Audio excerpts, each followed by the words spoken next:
बॅरिॲट्रिक surgery. तर ओबेसिटीचं इटिओलॉजी complex आहे, genetic आहे, एन्व्हायरमेंट कसं अफेक्ट करतं माहीत नाही, एज्युकेशनमुळे ठीक आहे, हॅबिट्स चेंज होतील, बिहेवियर चेंज होईल, सेक्स ठीक आहे, रेस पण ठीक आहे, सोशो इकॉनॉमिक ठीक आहे, फिजिकल ॲक्टिव्हिटी आणि फॅट फूड.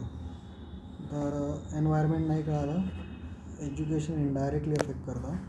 तर सोल्युशन आहे एज्युकेट करा, डाएट, फॅट फूड वगैरे, ॲक्टिव्हिटी, एक्सरसाइज ॲड करा आणि लास्ट रिसॉर्ट मेडिकेशन ॲड करा.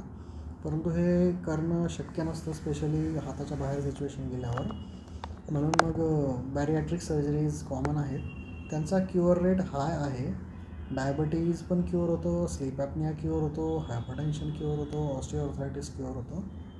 फक्त जर नंतर काळजी नाही घेतली तर परत रिबाउंड होतो, बट क्युअर रेट आहे त्यांचा. तर दोन टाईपचे सर्जरीज आहेत, रिस्ट्रिक्टिव्ह आणि माल ॲब्सॉर्प्शन. रिस्ट्रिक्टिव्ह म्हणजे एंट्रीच कमी करायची, माल ॲब्सॉर्प्शन म्हणजे एंट्री झाली पण त्याला रक्ताच्या आत नाही घुसू जायचं, पोटात गेलं ठीक आहे. तर गॅस्ट्रिकला रिस्ट्रिक्ट करतात ते. गॅस्ट्रिकच पहिलं आपलं रिझर्वायर आहे. तर त्याच्यात ऑप्शन आहे स्टेपलिंग, जो बंद झाला आहे. नंतर रव एन वाय, हा रव एन वाय आहे की इसॉफेगस नंतर डायरेक्ट ते जेजुनम ड्युओडेनम जे इलियममध्ये टाकायचं, जेजुनममध्ये टाकायचं. आणि दुसरं आहे ॲडजस्टेबल गॅस्ट्रिक बँडिंग. तर हे सगळ्यात कॉमन आहे, कारण की हे लॅप आहे, मिनिमल आहे आणि ॲडजस्टेबल आहे, रिव्हर्सिबल आहे. त्याच्यामुळे सगळ्यात कॉमन ॲडजस्टेबल गॅस्ट्रिक बँडिंग आहे. तर गॅस्ट्रिक बायपासच सगळ्यात कॉमन आहे. नंतर मग माल ॲब्सॉर्प्टिव्ह प्रोसिजर्स पण कोण नाही करत. बिलिओ पॅनक्रियाटिक हे असेल, कुठे काय बिलिओ पॅनक्रियाटिक, बिलिओ पॅनक्रियाटिक आहे. तर बिलिओ पॅनक्रियाटिक बायपास किंवा jejunoileal bypass surgeries are not common. Restrictive, त्याच्यातही ॲडजस्टेबल बँडिंग. नंतर lap adjusted gastric banding. Problem आहे या सर्व सर्जरींचा की कार्डिओपल्मोनरी कॉम्प्लिकेशन्स आहेत, वुंडचे कॉम्प्लिकेशन्स आहेत. तर वुंड आणि हार्ट लंग याच्यामुळे मेजर मॉर्बिडिटी आहे. नेक्स्ट टॉपिक आहे रिजनल ॲनेस्थेशिया इन ओबेस. तर असं सुपिरियर आहे असं प्रूव्हन नाही आहे, परंतु लंग व्हॉल्यूम सगळ्यात कमी अफेक्ट होतात, स्पायरोमेट्री कमी अफेक्ट होते, त्याच्यामुळे क्विक रिकव्हरी आहे. तर म्हणून जिथेही शक्य तिथे रिजनल बेटर आहे, कारण की ओपॉइडची पण गरज कमी पडेल. ओपॉइड कमी पडले की मग पोस्ट ऑफ कॉम्प्लिकेशन कमी होतील, एअरवेचं पण हँडलिंग कमी होईल, ओपिओइड्स पण एअरवेला अफेक्ट नाही करणार. फक्त टेक्निकली चॅलेंजिंग आहे, कारण की पाल्पेट नाही होत, false loss of force give away येतो, स्पेशल लॉंग निडल्स वापरावं लागतील. अल्ट्रासाऊंडने तुम्ही आयडेंटिफाय करा, अल्ट्रासाईड मार्ट किंवा अल्ट्रासाईड गायडेड काहीतरी द्या. नंतर रिजनलमध्ये पण इन्सुलेटेड निडल येतात, डबल गायडन्समध्ये द्या, सोनो प्लस PNS.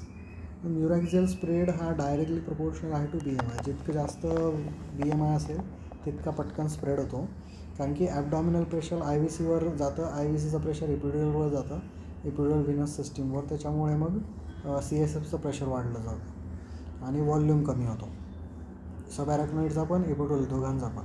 आणि एपिड्युरल फॅटमुळे एपिड्युरलचा पण स्पेस कमी झालेला असतो, त्याच्यामुळे त्यांना कमी ड्रग लागतं. तर ते म्हणतात की 20 ते 25% कमी ड्रग द्या. प्रॉब्लेम हा आहे की यांच्यामध्ये जर T5 गेला तर सडनली कार्डिओ रेस्पायरेटरी कोलॅप्स होतो, म्हणून रिससिटेशन रेडी पाहिजे, म्हणून डोस कमी द्या, हे एक आहे. नेक्स्ट टॉपिक आहे ड्रग डोसेजेस काय द्यायचे.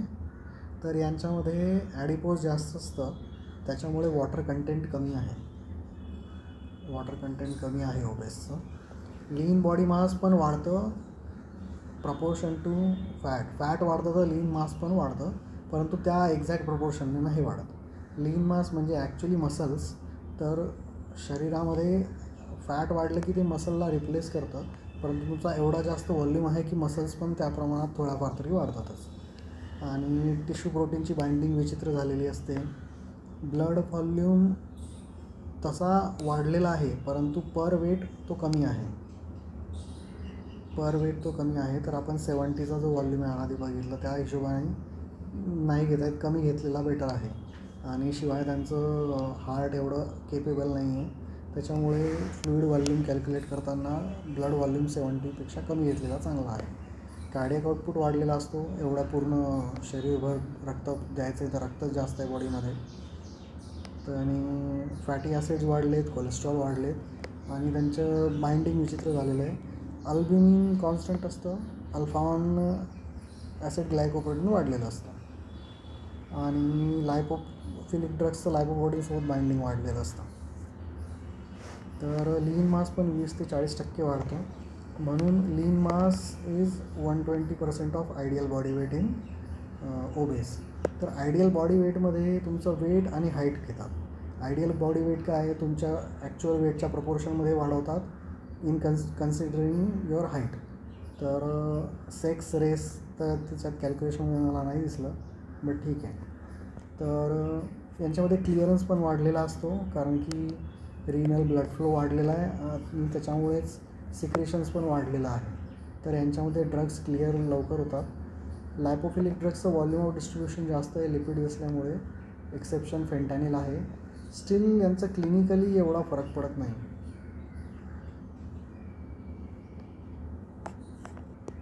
जे लेस लायपोफिलिक आहे त्यांचा व्हॉल्यूम ऑफ डिस्ट्रीब्युशन एवढा चेंज नाही होत.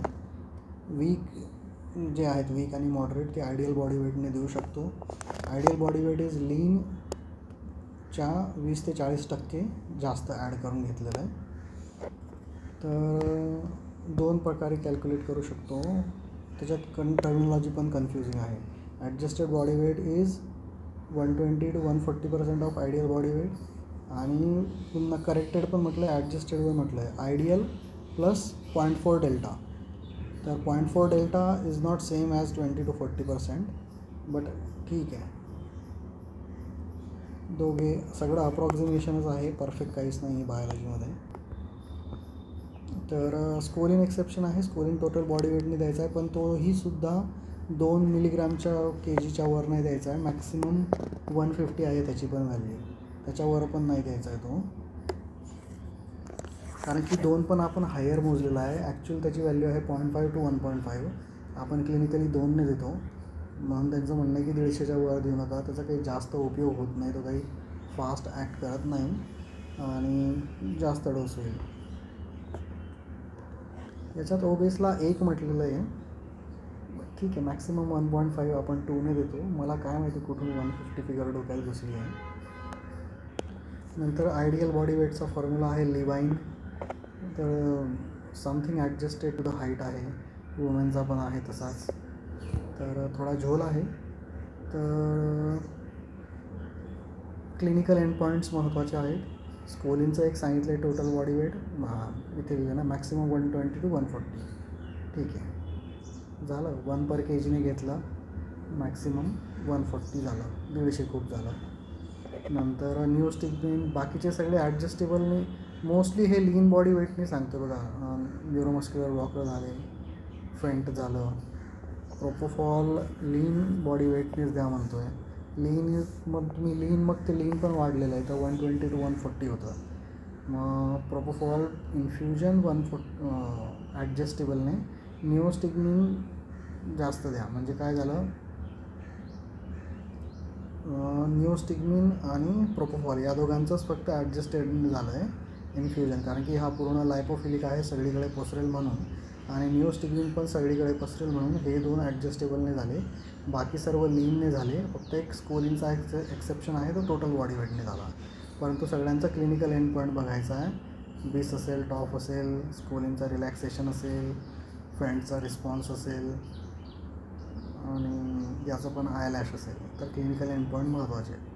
आणि हे एक चांगलं आहे की फक्त scoline total body weight, propofol infusion आणि neostigmine by adjustable, rest of are lean body weight. Lean body weight 120 to 140 घ्या, किंवा आयडियल प्लस 0.4 डेल्टा घ्या, जसं घ्यायचं तसं.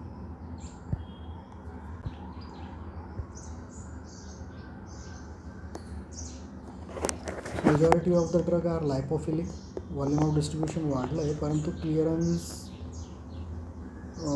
त्याच्यामुळे काही परंतु क्लिअरन्स आणि प्रोटीन बाइंडिंग याच्यामुळे ह्या गोष्टी काही कन्सिस्टंट नाही आहेत. वॉटर सॉल्युबल तर काही अफेक्टेडच नाही आहेत. तर क्लिनिकली तुम्हाला बघूनच करायचं, हे सगळं थिओरिटिकल डिस्कशन आहे.